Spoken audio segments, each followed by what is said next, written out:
হ'ব মই আপোনালোকৰ পৰা এই 1 মিনিট সময় লৈছোঁ জাতীয় পৰিষদৰ তৰফৰ পৰা অসমৰ আঞ্চলিক দল জাতীয় পৰিষদৰ তৰফৰ পৰা মই এই 1 মিনিট সময় আপোনালোকৰ পৰা লৈছোঁ আৰু পাকিস্তান শেষ হ'ব লাগে নে নাই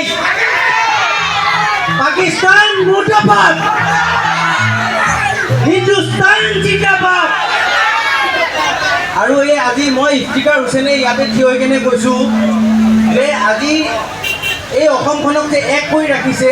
এই বিহুৱে ৰাখিছে আৰু এই বিহুক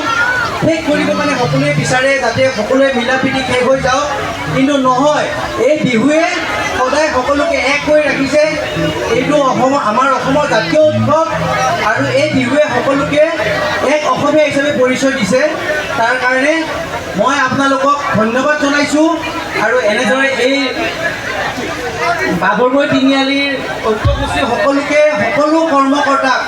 মই ধন্যবাদ জনাইছোঁ এনেদৰে এই বিহুখন আৰু বহুত দিনলৈ আগবঢ়াই লৈ যাওক আৰু আমাৰ এই অঞ্চলৰ সকলো মানুহকে যাতে এক কৰি ৰাখে এই বিহুৰ জৰিয়তে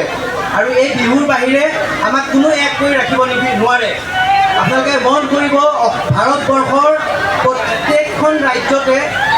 সকলোকে বিভাজন আনিব পাৰিছে কিন্তু অকল অসমতে পৰা নাই কিহৰ কাৰণে পৰা নাই একমাত্ৰ অসমৰ কাৰণে বিহুৰ কাৰণে পৰা নাই সেইকাৰণে মই আপোনালোকক বাৰে বাৰে ধন্যবাদ জনাইছোঁ আৰু এই মঞ্চত মোক এই স্থান দিয়াৰ বাবে মই ধন্যবাদ জনাইছোঁ জয় অসম ধন্যবাদ জ্ঞাপন কৰিছোঁ।